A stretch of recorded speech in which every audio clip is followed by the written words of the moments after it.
ನಮಸ್ಕಾರ. Info with Swati ಚಾನಲ್ಗೆ ಎಲ್ರಿಗೂ ಆತ್ಮೀಯವಾದ ಸುಸ್ವಾಗತ. ಇವತ್ತಿನ ಬಹಳ ದೊಡ್ಡ ವಿಚಾರ 28ನೇ ಕಂತಿನ ಹಣದ ಬಗ್ಗೆ ತುಂಬಾ ಜನ ನನಗೆ ಕ್ವಶನ್ಸ್ಗಳನ್ನ ಹಾಕ್ತಾ ಇರ್ತೀರಾ. ಕೆಲವ್ರಿಗೆ ಅಮೌಂಟ್ ಬಂದಿದೆ ಅಂತ ಕೂಡ ನನಗೆ ಕಮೆಂಟ್ ಅಲ್ಲಿ ತಿಳಿಸಿದೀರಾ. ಇದ್ರ ಬಗ್ಗೆ ಸ್ವಲ್ಪ ಕ್ಲಾರಿಟಿ ಕೊಡೋಣ. ಹಾಗೇನೆ 27ನೇ ಕಂತಿನ ಹಣ ಇನ್ನು ಎಷ್ಟು ಜನಕ್ಕೆ ಬಂದಿಲ್ಲ ಅದ್ರ ಬಗ್ಗೆನೂ ಈ ವಿಡಿಯೋದಲ್ಲಿ ಡಿಸ್ಕಷನ್ ಮಾಡ್ತಾ ಹೋಗ್ಬಿಡೋಣ. ಮತ್ತೆ ನೀವು ಕೇಳಿರುವಂತ ಒಂದಷ್ಟು ಡೌಟ್ಸ್ ಗಳಿಗೆ ಉತ್ತರ ಕೂಡ ಕೊಡ್ತೀನಿ, ಕಮೆಂಟ್ಸ್ ಗಳಿಗೆ ಉತ್ತರ ಕೊಡ್ತಾ ಹೋಗ್ತೀನಿ. ಸೊ ವಿಡಿಯೋನ ಸ್ಕಿಪ್ ಮಾಡ್ತಿರೋ ಹಾಗೆ ಕಂಟಿನ್ಯೂಸ್ ಆಗಿ ವಾಚ್ ಮಾಡಿ. ಹಾಗೆ ದಯವಿಟ್ಟು ಚಾನಲ್ ಸಬ್ಸ್ಕ್ರೈಬ್ ಮಾಡ್ಕೊಳ್ಳೋದನ್ನ ಮರೆಯಕ್ಕೆ ಹೋಗ್ಬಿಡಿ. ಈಗ ನಿಮ್ಗೆಲ್ರಿಗೂ ಗೊತ್ತಿರೋ ಹಾಗೆ 27ನೇ ಕಂತಿನ ಹಣ ನಿಮ್ಮ ಖಾತೆಗಳಿಗೆ ಜಮಾ ಆಗೋದಕ್ಕೆ ಶುರುವಾಗಿ ತುಂಬಾ ದಿನಗಳಾಯ್ತು. ಆಕ್ಚುಲಿ ಯುಗಾದಿ ರಂಜಾನ್ ಒಳಗಡೆ 27ನೇ ಕಂತಿನ ಹಣ ಎಲ್ಲರಿಗೂ ಜಮಾ ಆಗಿ ಕ್ಲಿಯರೆನ್ಸ್ ಆಗಬೇಕಾಗಿತ್ತು, ಕ್ಲಿಯರ್ ಆಗ್ಬಿಡ್ಬೇಕಾಗಿತ್ತು. ಆದ್ರೆ ಕ್ಲಿಯರೆನ್ಸ್ ನ ಕೊಟ್ಟಿಲ್ಲ ಗೌರ್ಮೆಂಟ್. ಇದರ ಬದಲಾಗಿ ಏನ್ ಮಾಡಿದ್ರು, ಇವರು ಸ್ವಲ್ಪ ಡಿಲೇ ಮಾಡಿ ನಂತರ ಅದನ್ನ ರಿಲೀಸ್ ಮಾಡಿದ್ರು. ಆಮೇಲೆ ರಿಲೀಸ್ ಆಗಿ ಇವತ್ತಿನವರೆಗೂ 27ನೇ ಕಂತಿನ ಹಣ ಎಲ್ಲರ ಖಾತೆಗಳಿಗೂ ಜಮಾ ಆಗ್ತಾ ಇದಾವೆ. ಯಾರಿಗೂ ಬರ್ತಾ ಇಲ್ಲ, ಹೋಗ್ತಾ ಇಲ್ಲ ಅಂತ ಏನಿಲ್ಲ. ಈಗ ಸರ್ವೆಯ ಪ್ರಕಾರ ಇನ್ನ 5ರಿಂದ 10 ಲಕ್ಷ ಜನಕ್ಕೆ ಅಷ್ಟೇನೆ 27ನೇ ಕಂತಿನ ಹಣ ಬರ್ಬೇಕಾಗಿರುವಂತದ್ದು. ಮಿಕ್ಕಿದವ್ರು ಎಲ್ಲರಿಗೂ ಕೂಡ ಜಮಾ ಆಗಿ ಫಿನಿಶ್ ಆಗೋಗಿದೆ. ಸೊ ಇವಾಗ ಏನಿ 5ರಿಂದ 10 ಲಕ್ಷ ಜನಕ್ಕೆ ಗೃಹಲಕ್ಷ್ಮಿಯ 27ನೇ ಕಂತಿನ ಹಣ ಬರಬೇಕು. ಈ ಹಣ ನಿಮಗೆ ಇನ್ನ 31ನೇ ತಾರೀಕಿನ ಒಳಗೆ, ಇನ್ನು 2 ದಿನ ಬಾಕಿ ಇದೆ. ಈ 2 ದಿನದೊಳಗಡೆ ನಿಮ್ಮ ಖಾತೆಗಳಿಗೆ ಜಮಾ ಅಂತೂ 100% ಆಗುತ್ತೆ. ಗಾಬರಿ ಮಾಡ್ಕೊಳ್ಳುವಂತ ಅವಶ್ಯಕತೆ ಇಲ್ಲ, ಟೆನ್ಷನ್ ಆಗುವಂತ ಅವಶ್ಯಕತೆ ಖಂಡಿತವಾಗ್ಲೂ ಇಲ್ಲ. ಯಾಕಂದ್ರೆ 27ನೇ ಕಂತಿನ ಹಣನ ಕ್ಲಿಯರೆನ್ಸ್ ಆದ್ಮೇಲೆ 28ನೇ ಕಂತಿನ ಹಣನ ನಾವು ಜಮಾ ಮಾಡ್ತೀವಿ, ರಿಲೀಸ್ ಮಾಡ್ತೀವಿ ಅಂತ ಹೇಳ್ಬಿಟ್ಟು ಗೌರ್ಮೆಂಟ್ ಮಾತನ್ನ ಕೊಟ್ಟಿತ್ತು. ಆದ್ರೆ 28ನೇ ಕಂತಿನ ಹಣ ಕೆಲವೊಂದಷ್ಟು ಮಹಿಳೆಯರಿಗೆ ಆಲ್ರೆಡಿ ಜಮಾ ಆಗಿದೆ. ನನಗೆ ಯಾರೋ ಕಮೆಂಟ್ ಹಾಕಿದ್ರು, ತುಮಕೂರಿಂದ ಅಂತ ಅನ್ಕೋತೀನಿ ನಾನು, ಅಮೌಂಟ್ ನಮ್ಮ ಖಾತೆಗೆ ಬಂದಿದೆ ಮೇಡಮ್ 28ನೇ ಕಂತಿನ ಹಣ ಅಂತ ಹೇಳಿದ್ರು. ಸೊ ಏನ್ ಮಾಡಿದ್ದಾರೆ ಅಂತ ಅಂದ್ರೆ, ಕೆಲವೊಂದಷ್ಟು ಭಾಗಗಳಿಗೆ ಅಫ್ಕೋರ್ಸ್ ನಾನು ಪ್ರತಿ ಸತಿ ಹೇಳೋ ಹಾಗೆ ಗೃಹಲಕ್ಷ್ಮಿದು ಸ್ಟಾರ್ಟಿಂಗ್ ಅಲ್ಲಿ ಏನ್ ಮಾಡ್ತಾರೆ, 1% ಜನಕ್ಕೆ ಅದನ್ನ ರಿಲೀಸ್ ಮಾಡ್ತಾರೆ. ಕೆಲವೊಂದಷ್ಟು ಮಹಿಳೆಯರಿಗೆ 5ರಿಂದ 10 ಸಾವಿರ ಮಹಿಳೆಯರಿಗೆ ಫಸ್ಟ್ ಅದನ್ನ ರಿಲೀಸ್ ಮಾಡ್ಬಿಡ್ತಾರೆ. ಅದು ಯಾವ ಜಿಲ್ಲೆ ಮಹಿಳೆಯರಿಗಾದ್ರೂ ಆಗಿರ್ಬೋದು, ಯಾರಿಗ್ ಬೇಕಾದ್ರೂ ಆಗಿರ್ಬೋದು, ಅದನ್ನ ರ್ಯಾಂಡಮ್ ಆಗಿ ಕಳಿಸ್ಬಿಡ್ತಾರೆ. ಸೊ 10 ಸಾವಿರ ಮಹಿಳೆಯರಿಗೆ ಅಮೌಂಟ್ ರಿಲೀಸ್ ಆದ್ಮೇಲೆ ಓಕೆ, ಯಾವುದೇ ರೀತಿಯಾಗಿರುವಂತ ಟೆಕ್ನಿಕಲ್ ಪ್ರಾಬ್ಲಮ್ ನಮ್ಗೆ ಆಗ್ತಾ ಇಲ್ಲ. ಸೊ ಏನಾಗುತ್ತೆ ಅಂತ ಅಂದ್ರೆ, ಇವ್ರು ಇಷ್ಟು ಜನಕ್ಕೆ ಫಸ್ಟ್ ಬಂದ್ಬಿಡುತ್ತೆ. ಅದಾದ ಮೇಲೆ ಎಲ್ಲರಿಗೂ ಜಮಾ ಆಗೋದಕ್ಕೆ ಶುರುವಾಗುತ್ತೆ. ಸೊ ನಮ್ ಜನಕ್ಕೆ ಎಕ್ಸ್ಪೆರಿಮೆಂಟ್ ಮುಖಾಂತರ ಫಸ್ಟ್ 5ರಿಂದ 10 ಸಾವಿರ ಮಹಿಳೆಯರಿಗೆ ಅಮೌಂಟ್ ನ ಹಾಕ್ತಾರೆ. ಅದಾಗಿ ಯಾವುದೇ ರೀತಿಯಾಗಿರುವಂತ ಟೆಕ್ನಿಕಲ್ ಇಶ್ಯೂಗಳು ಇಲ್ಲ, ಪ್ರಾಬ್ಲಮ್ಗಳು ಇಲ್ಲ ಅಂತ ಹೇಳಿದ್ಮೇಲೆ ಮಿಕ್ಕಿರೋರ್ಗೆ ಅದನ್ನ ಜಮಾ ಮಾಡೋದಕ್ಕೆ ಶುರು ಮಾಡ್ತಾರೆ ಗೌರ್ಮೆಂಟ್ ಕಡೆಯಿಂದ. ಸೊ ಇಲ್ಲಿ ಏನಾಗುತ್ತೆ ಅಂತ ಅಂದ್ರೆ, ನಾವೆಲ್ಲರೂ ಇವ್ರಿಗೆ ಬಂದ್ಬಿಟ್ಟಿದೆ, ಅವ್ರಿಗೆ ಬಂದ್ಬಿಟ್ಟಿದೆ, ನಮಗ್ ಬಂದಿಲ್ಲ ಇನ್ನ ಅಂತ ಹೇಳಿ ಕನ್ಫ್ಯೂಷನ್ಸ್ ಗಳನ್ನ ಕ್ರಿಯೇಟ್ ಮಾಡ್ಕೋತೀವಲ್ವಾ. ಈ ಕನ್ಫ್ಯೂಷನ್ಸ್ ಗಳನ್ನ ಕ್ರಿಯೇಟ್ ಮಾಡ್ಕೊಳಕ್ ಹೋಗ್ಬಿಡಿ. ಯಾಕಂದ್ರೆ ಫಸ್ಟ್ ಎಕ್ಸ್ಪೆರಿಮೆಂಟ್ ಆಗುತ್ತೆ, ಅದಾದ್ಮೇಲೆ ಎಲ್ಲರ ಖಾತೆಗೂ ಜಮಾ ಆಗುತ್ತೆ. ಬಿಕಾಸ್ ಮೇಜರ್ ಆಗಿ ಇಲ್ಲಿ ಟೆಕ್ನಿಕಲ್ ಇಶ್ಯೂ ಆಗ್ಬಾರ್ದು ಅನ್ನೋ ದೊಡ್ಡ ಉದ್ದೇಶನೇ ಹೈಲೈಟ್ ಆಗುವಂಥದ್ದು. ಆಗಿಲ್ಲ ಅಂತಂದ್ರೆ ಎಲ್ಲರ ಖಾತೆಗೂ ಜಮಾ ಆಗುತ್ತೆ ಅಂತ ಇವರು ವೆರಿಫೈ ಮಾಡ್ಕೊಂಡ ಮೇಲೆ ನಿಮ್ಗೆ ಅಮೌಂಟ್ ನ ಜಮಾ ಮಾಡ್ತಾರೆ. ನಾನ್ ನಿಮ್ಗೆ ಲಾಸ್ಟ್ ಒಂದು 15 ಡೇಸ್ ಇಂದ ಹೇಳ್ಕೊತಾ ಬರ್ತಾ ಇದ್ದೀನಿ, 28ನೇ ಕಂತಿನ ಹಣ ನಿಮ್ಗೆ ಏಪ್ರಿಲ್ ತಿಂಗಳಲ್ಲಿ ಜಮಾ ಆಗೋದಕ್ಕೆ ಶುರು ಆಗುತ್ತೆ ಅಂತ ಹೇಳಿ. ಸೊ ನಾನು ಈಗ ಕ್ಲಿಯರ್ ಆಗಿ ಹೇಳಿದ್ದೀನಿ, 27 ಈ ತಿಂಗಳವರೆಗೂ ನಿಮ್ಗೆ ಕಾಲಾವಕಾಶ ಇದೆ. ಈ ತಿಂಗಳು ಕೊನೆವರೆಗೂ ನಿಮ್ಗೆ ಅಮೌಂಟ್ ಜಮಾ ಆಗೇ ಆಗುತ್ತೆ 100%. ಸೊ ಅಮೌಂಟ್ ಜಮಾ ಆಗುತ್ತೆ. ಯಾರಿಗೆಲ್ಲ ಆಗಿಲ್ಲ ಟೆನ್ಷನ್ ಮಾಡ್ಕೋಬೇಡಿ, ಅಮೌಂಟ್ ಬಂದಿಲ್ಲ ಅಂತ ಚಿಂತೆ ಮಾಡೋದನ್ನ ಬಿಟ್ಬಿಡಿ. ಯಾಕಂದ್ರೆ ಅಮೌಂಟ್ ಕ್ರೆಡಿಟ್ ಆಗುತ್ತೆ. ಇನ್ನ 2 ದಿನಗಳ ಕಾಲ ಅವಕಾಶ ಇದೆ ಗೌರ್ಮೆಂಟ್ ಕಡೆಯಿಂದ. 2 ದಿನದಲ್ಲೇ ಹಾಕ್ಬಿಡ್ತಾರೆ ಅಂತಲ್ಲ, ಇನ್ನು ಸ್ವಲ್ಪ ಟೈಮ್ ಆಗ್ಬಹುದು, ಆಗದೇನೂ ಇರ್ಬೋದು, ಕ್ಲಿಯರೆನ್ಸ್ ಆಗಬಹುದು, ನಮ್ಗೆ ಗೊತ್ತಿಲ್ಲ. ಆದ್ರೆ ಒಳ್ಳೇದು, ಎಲ್ಲರಿಗೂ ಆರಾಮಾಗಿರುತ್ತೆ. ಅದಕ್ಕೆ ಹೇಳ್ತಿರೋದು, ಈ ವಾರದಲ್ಲಿ ಕ್ಲಿಯರೆನ್ಸ್ ಸಿಗುತ್ತೆ ನಿಮಗೆ. ಅಂಡ್ 28 ಒಂದು ಬ್ಯಾಚ್ ಮಾತ್ರ ರಿಲೀಸ್ ಮಾಡಿದ್ದಾರೆ. ಇನ್ನು ಕೆಲವೊಂದಷ್ಟು ಬ್ಯಾಚ್ ಗಳಿಗೆ ರಿಲೀಸ್ ಮಾಡಬೇಕು. ಈ ಹಣ ನಿಮ್ಗೆ ಸ್ವಲ್ಪ ತಡ ಆಗುತ್ತೆ, ಬಟ್ ನಿಮ್ಗೆ ಏಪ್ರಿಲ್ 15ನೇ ತಾರೀಕಿನ ಮೇಲೆ ಸಂಪೂರ್ಣವಾಗಿ ಎಲ್ಲರಿಗೂ ಬರೋದಕ್ಕೆ ಶುರುವಾಗುತ್ತೆ. ಸೊ 28ನೇ ಕಂತಿನ ಹಣದ ಬಗ್ಗೆ ಚಿಂತೆ ಮಾಡ್ತಾ ಇರೋರಿಗೆ ಈಗ ಒಂದು ಕ್ಲಾರಿಟಿ ಸಿಕ್ಕಿದೆ ಅಂತ ಅನ್ಕೋತೀನಿ. ಹಣ ಬಂತು ಅಂತ ಹೇಳಿ ಟೆನ್ಷನ್ ಮಾಡ್ಕೊಳ್ಳೋದು ಬೇಡ. ಯಾಕಂದ್ರೆ ಅಮೌಂಟ್ ಬರುತ್ತೆ, ಬಟ್ ಆದ್ರೆ ಸ್ವಲ್ಪ ತಡ ಆಗುತ್ತೆ. ಸರಿನಾ?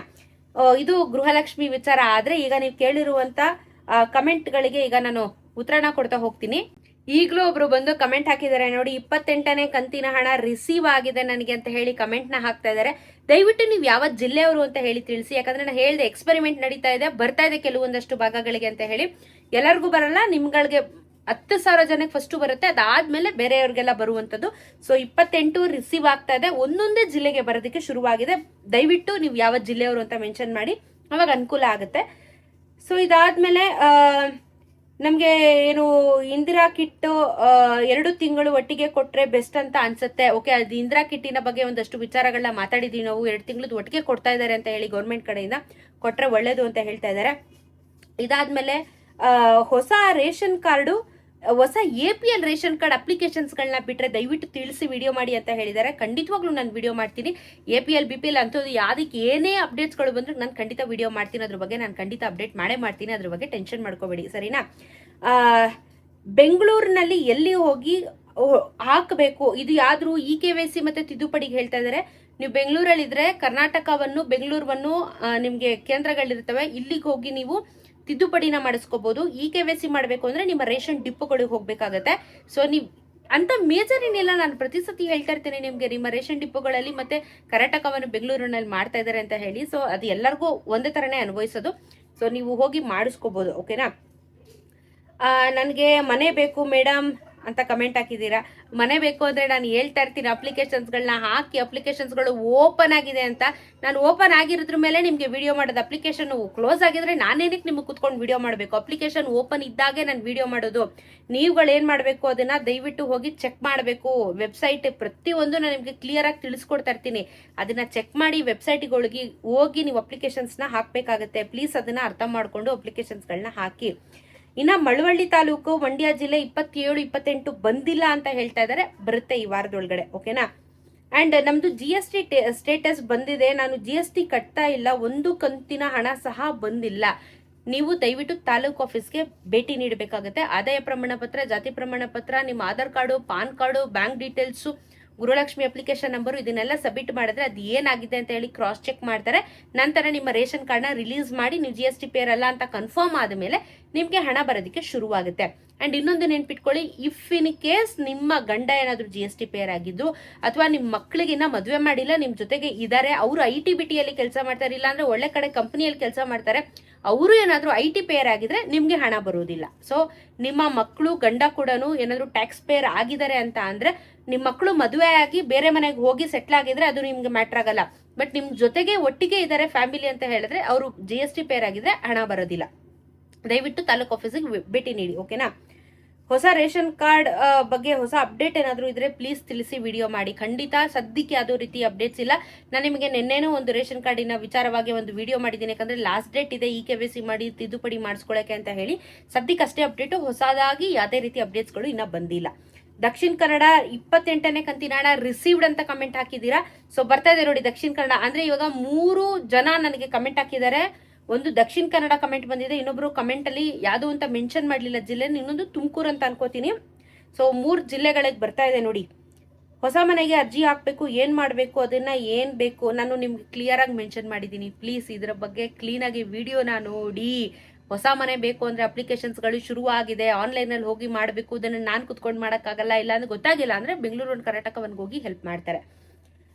ದಕ್ಷಿಣ ಕನ್ನಡ ಇನ್ನು 27, 28 ಬಂದಿಲ್ಲ. ಈಗ 28 ಒಂದು ಭಾಗಕ್ಕೆ ಬಂದಿದೆ ದಕ್ಷಿಣ ಕನ್ನಡ, ಇದು ಯಾವುದು ಇನ್ನೊಂದು ಭಾಗಕ್ಕೆ ಬಂದಿಲ್ಲ ಅನ್ಸುತ್ತೆ. ಸೊ ಬರುತ್ತೆ, ಟೆನ್ಷನ್ ಮಾಡಬೇಡಿ. ಮಂಡ್ಯ ಬಂದಿಲ್ಲ. ರಿಸೀವ್ಡ್ ನೋಡಿ, ಇನ್ನೊಂದು ಯಾರು 28 ರಿಸೀವ್ಡ್ ಅಂತ ಹಾಕಿದ್ದಾರೆ, ಬಟ್ ಜಿಲ್ಲೆ ಮೆನ್ಷನ್ ಮಾಡಲಿಲ್ಲ. ಪ್ಲೀಸ್ ಅದನ್ನು ಮೆನ್ಷನ್ ಮಾಡಿ. ಓಕೆ, ದಾವಣಗೆರೆಗೆ ಬಂದಿಲ್ಲ, ಇನ್ನು 28 ಬಂದಿಲ್ಲ. ಜಸ್ಟ್ ರಿಸೀವ್ಡ್, ಓಕೆ 27, 28 ಬಂದಿಲ್ಲ. ಚಾಮರಾಜನಗರ 27 ಇನ್ನೂ ಬಂದಿಲ್ಲ, ಬರುತ್ತೆ.